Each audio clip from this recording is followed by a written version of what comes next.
توجہ بھائی، میں پرچیوں والا مولوی نہیں ہوں، اس کو اپنے پاس رکھیں، آپ جواب دیں گے، میں اپنی گفتگو مکمل کرنا چاہتا ہوں۔ اچھا چلو، آپ کی نیت تو کہتے ہیں نماز حدیث کی کیا؟ اچھا تو توجہ فرمائیں، حضرت فروخ جب واپس آئے، توجہ میری طرف کریں، جب واپس آئے تو اس وقت 27 سال گزر چکے تھے۔ کتنے ہیں؟ اونچی آواز سے۔ شہروں کی آبادی دنوں میں بڑھتی ہے، آپ اپنے شہر کا اندازہ لگیں کتنی بڑی آبادی ہے، کتنے بڑے بڑے ٹاؤن بنتے جا رہے ہیں۔ یہاں سے آپ چلے تو جہلم تک میرے خیال ہے آپ کا شہر ہی نہیں ختم ہوگا، آگے چلے جائیں تو پشاور تک درمیان میں وقفہ ہی کہیں نہیں ہے، تو اتنی جلدی بڑھتی ہے آبادی۔ اب فروخ کو ایک پریشانی ہوئی کہ میرا گھر کہاں تھا، رات کا وقت تھا، وہ تلاش کرتے کرتے کرتے مکان کے دروازے پہ آ گئے، اندازے سے یہی گھر ہے۔ اب وہاں کھڑے کہ میں دروازہ کھٹکاؤں، اندر جاؤں، یہی گھر ہے، پتہ نہیں ہے۔ اچانک گھر کے اندر سے جیسے نوجوان سامنے بیٹھا ہے، اس طریقے سے خوبصورت پروقار حسین ایک چہرے والا نوجوان باہر بیٹھا۔ اس نے دیکھا ایک ادھیڑ عمر کا بابا ہمارے دروازے پہ کھڑا ہے۔ اس نے کہا بابا تمہیں اتنی جرأت رات کے اس وقت نبی کے مدینے میں کسی کی عزت کا تمہیں لحاظ نہیں، ہمارے گھروں کے دروازے پہ کیوں کھڑے ہو؟ تو بابا نے کہا تمہیں شرم نہیں آتی، غیرت نہیں ہے؟ گھر میرا ہے، تو اندر سے باہر نکل رہا ہے، الٹا مجھے کہہ رہا ہے۔ نوجوان کا خون ویسے بھی گرم ہوتا ہے اور بوڑھے کا بلڈ پریشر ہائی ہوتا ہے، یہاں تک کہ ایک دوسرے کے ساتھ سختی میں گفتگو شروع ہوئی۔ سیدنا انس وہاں رضی اللہ عنہ، انہوں نے آ کر حضرت فروخ کو کہا تم رات میرے مہمان بن جاؤ، صبح مکان تلاش کر لینا۔ اب جب یہ گفتگو ہو رہی تھی تو اندر سے عورت نے اس بچے کو آواز دے کے کہا اس سے پوچھو اس کا نام کیا ہے؟ اس نے نام بتایا، میرا نام فروخ ہے۔ اس عورت نے کہا بیٹے آنے دو، تیرا باپ ہے۔ کیونکہ یہ جب گئے تھے تو بچہ ماں کے پیٹ میں تھا، 27 سال کے بعد آئے تو بچہ 27 سال کا تو ہو گیا ہے۔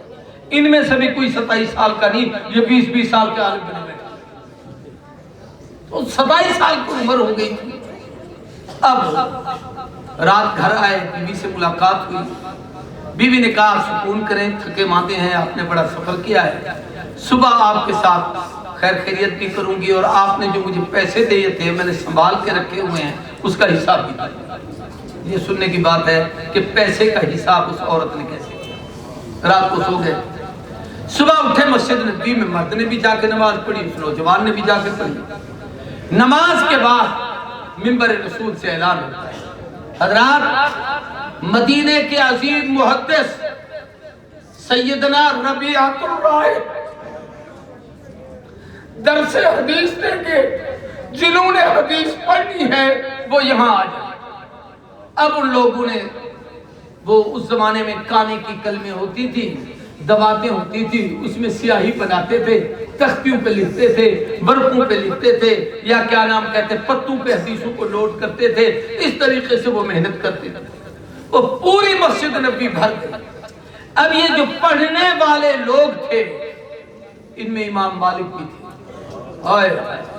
پڑھنے والوں میں سفیان ثوری بھی تھے، پڑھنے والوں میں امام اعظم نعمان بن ثابت ابو حنیفہ بھی تھے۔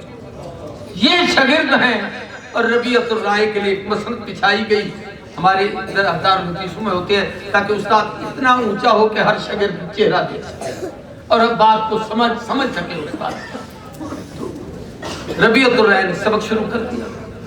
وہ بابا فروخ وہاں بیٹھا تھا، اس کے دل میں خیال آیا 27 سال کے بعد مدینے میں آیا ہوں، چلو اچھی بات ہے میں بھی حدیث رسول پڑھ لوں۔ علم کی طلب ایک عجیب چیز ہے، عمر کے تقاضے نہیں دے۔ مولانا مکی حجازی مجھے کہنے لگے کہ شیخ الحدیث مولانا سلیم اللہ خان صاحب مکہ المکرمہ میں میرے پاس اوپر آ گئے جہاں میں درس دیتا ہوں۔ تو میں نے کہا شیخ آپ تو اتنے ضعیف نحیف چیئر پہ تھے، تو آپ اوپر آئیں مجھے بلا لیتے، میں تو آپ کو اپنے استادوں کی سب میں سمجھتا ہوں۔ اور میں آپ کے والد مولانا خلیل احمد صاحب اور ان کے مولانا خیر محمد رحمہ اللہ کی سند عالی ہے، میں اس سند کی آپ سے اجازت لے۔ یہ علم کی طلب ہوتی ہے ہمارے اکابر کی، ہمارے اساتذہ کی، ہمارے مشائخ کی۔ تو حضرت فروخت چلتے چلتے چلتے یوں آ کے قریب بیٹھ گئے جیسے یہ شیخ ہمارے سامنے بیٹھے تھے۔ وہ استاد جیسے پڑھا رہا تھا، استاد کی عادت ہوتی ہے دائیں بھی دیکھتا ہے، سامنے بھی دیکھتا ہے، بائیں بھی، سب بچوں پر بھی نظر ہوتی ہے، سبق بھی پڑھا۔ انہوں نے بات کرتے کرتے جب یوں کیا، فروخت کی نظر اس ربیعت الرائے پر پڑی تو چیخ دی، گرا بے ہوش۔ لوگوں نے پکڑ کے کہا بابا خیر ہے، کیا ہوا ہے؟ کہا یہ تو وہی لڑکا ہے جو رات میرے ساتھ دروازے پہ لڑ رہا ہے، میرا بیٹا ہے۔ یہ کیا بات ہے کہ مدینے کا اتنا بڑا محدث ہے؟ روتا ہوا وہاں سے واپس آیا، اپنی بیوی سے آ کر سیدنا فروخت کہنے لگے کیا تو نے کیا ہے یا کیا محنت کی ہے؟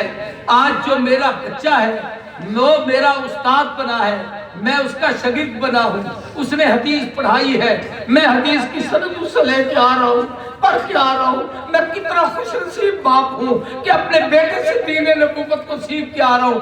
تو بی بی کہنے لگی فروخت وہ تیرا بیٹا نہیں بول رہا، تیرے وہ پیسے بول رہے تھے جو تم مجھے دے کر گیا تھا، میں نے تیرے بال کی بھی حفاظت کی، تیرے مال کی بھی حفاظت کی۔ میں اس اجتماع میں آنے والوں سے کہتا ہوں خدا کے لیے آپ کی دولت ان درسگاہوں سے بولے، آپ کی دولت مسجدوں سے بولے، آپ کی دولت مدارس سے بولے، آپ کی دولت مفتی ناصر کی شکل میں، مولانا نعمان کی شکل میں، ان علماء حفاظ قرہ کی شکل میں اس منبر سے بولے، اس مسجد میں بولے۔ یہ دولت ہو، وہ دولت نہیں جو بلڈنگوں پر، جو کاروں پر، جو دکانوں پر تم خرچ کرتے ہو۔ حقیقی دولت وہ ہے جو یہاں خرچ کرتا ہے، اس کا ایک ایک ذرے کا اجر جو وہاں ملے گا اس کا ہم تصور بھی نہیں کر سکتے۔ بس میں بات اپنی ختم کر رہا ہوں، میں صرف اتنا کہنا چاہتا ہوں، میرا تو دل کرتا ہے کہ میں پورے مجمع سے پوچھوں کہ مولانا اتنا بڑا کام کر رہے ہیں، کون کس کا پیسہ اس سے بولنا چاہتا ہے؟ لیکن انہوں نے مجھے کہا نہیں تو میں یوں نہیں کہتا، لیکن اتنا ضرور کہتا ہوں کہ اپنے نام حضرت کو لکھو، بتاؤ کہ ہم آپ کے ورکر ہیں ساتھی، یہ مدرسہ آپ کا نہیں ہمارا ہے، آپ نہیں چلا رہے ہم چلائیں گے، آپ پڑھنے پڑھانے میں مصروف رکھیں، باقی نکال رہے ہیں ہم باقی نظام چلائیں گے۔ اس میں کون کون تیار ہے؟ اس مجمع میں 20 آدمی صرف مجھے نام دے دیں، 1 منٹ میں لکھ لو، جو یہ کہیں کہ آپ اپنا کام کریں، ہم دینی کاموں میں آپ کے معاون ہیں، تعاون جتنا آپ کریں وہ آپ کی مرضی ہے، میں آپ سے پیسے نہیں مانگ رہا، لیکن نام دیں۔ ہاں بھائی کون کھڑا ہوتا ہے؟ کھڑے ہو کھڑے ہو کھڑے ہو ماشاءاللہ جزاک اللہ، ایسے لوگ کھڑے ہوں، یہ چہرے۔ اب میرا خیال ہے نہ بھی لکھو تو کوئی ضرورت نہیں، ہم نے کوئی پولیس تو بھیجنی نہیں، خود پیسے بھیجنے۔ 1 2 3 4 5 6 7 ادھر کون کھڑے ہوتے؟ 8 9 10 11 12۔ ہاں بھائی اور کون ہے؟ 20 آدمی اللہ سے مانگے تھے، اور تو بھی دے گا؟ اٹھ کے کھڑا ہو جا۔ کیا بات، یہ ہے وہ جذبہ۔ 13 14 15 16، ہاں بھائی 17 18 19، ماشاءاللہ ایک آدمی اور 20۔ واہ بھائی واہ، اللہ جزائے خیر دے۔ بس اسی کے ساتھ کیا کہہ رہے ہیں؟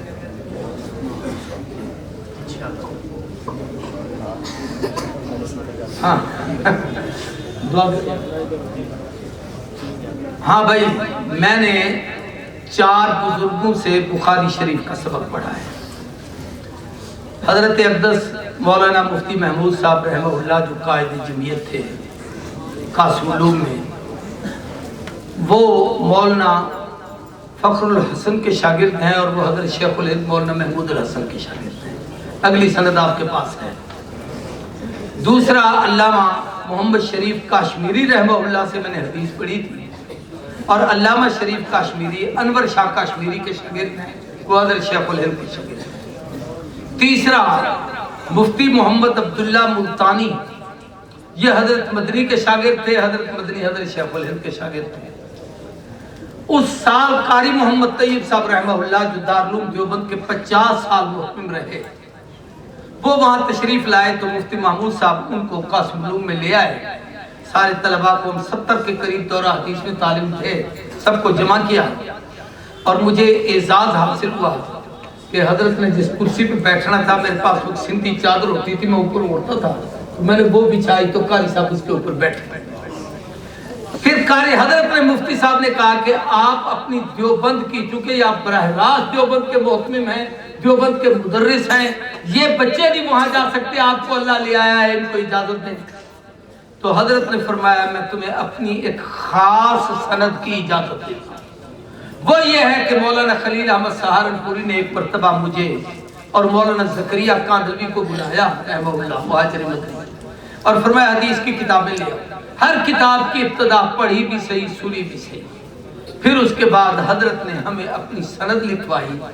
اس وقت عام جو سندیں ہماری یہی شیخ الہند کی بھی بے شک چل رہی ہے، اس میں کہیں 23 کہیں 25 کہیں 27 واسطے بھی، لیکن اس سند میں نبی کریم صلی اللہ علیہ وآلہ وسلم سے لے کر قاری طیب صاحب تک صرف 16 واسطہ، 17واں واسطہ میرا ہے کہ ہم نے ان سے حدیث پڑھی، تو میں آپ کو اس واسطے کی بھی اجازت دوں۔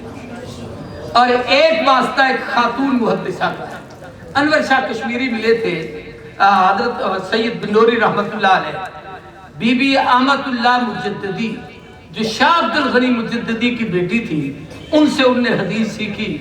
پھر حضرت بنوری کا زمانہ تو پایا، ان کی محفل میں تو بیٹھے، لیکن جس سال ہم دورہ پڑھ رہے تھے حضرت بنوری کا انتقال ہو گیا۔ تو حضرت بنوری سے مولانا بشیر احمد حصاروی ایک بہت بڑے عالم گزرے ہیں، فوت ہونے وہ بھی، ان سے پھر ہم نے اس سند کی اجازت لی۔ اس میں ایک خاتون آتی ہیں اور وہ محدثہ ہیں، تو یہ میری بچیوں کو خاص طور پر اس کی اجازت ہے، آپ کو بھی ہے۔ تو یہ چند 2-4 سندیں میں نے آپ کو گنوا دی ہیں، باقی جس کو وہ تفصیلی سند کی ضرورت ہو تو مجھے کہیں گے تو انشاءاللہ میں لکھ کے دے دوں گا۔ دعا کریں۔ ہاں بھئی، حضرت کی والدہ محترمہ کا ابھی مجھے مولانا نعمان حاشر نے بتایا، ممکن ہے پتہ چلا ہو، اس وقت میری ذہن میں یاد نہیں ہے، بلکہ یہ بیٹے نے ایک دفعہ کہا بھی تھا۔ تو سب دوست ہم ایصال ثواب دعائے مغفرت کے قائل ہیں، سارے 3 مرتبہ سورۃ اخلاص پڑھ لیں۔ حضرت قاری صاحب کی والدہ کے لیے ان کا سب سے بڑا صدقہ جاریہ یہی اولاد ہے کہ بچوں کو عالم بنایا، دین پڑھایا، دین سکھایا۔ اور یہ ہمارے بھائی کہہ رہے تھے کہ اس جنازے کو دیکھ کر رش کا ہر رہا تھا کہ کس نیک خاتون کا، زمانے کی کس رابعہ بصریہ کا جنازہ ہے جس کا اتنا بڑا جنازہ، جس میں سب سے زیادہ علماء، حفاظ اور قراء لوگ، دنیا دار بے شک آئے ہوں گے، لیکن ہم امام احمد بن حنبل کا قول ہے کہ ہماری عظمت کی علامت ہمارے جنازے۔ آپ نے اگلے دن عثمانی کا جنازہ پڑھا، دیکھ لیا ہوگا، کے جنازے ان کی عظمت کی دلیل ہوتی ہے۔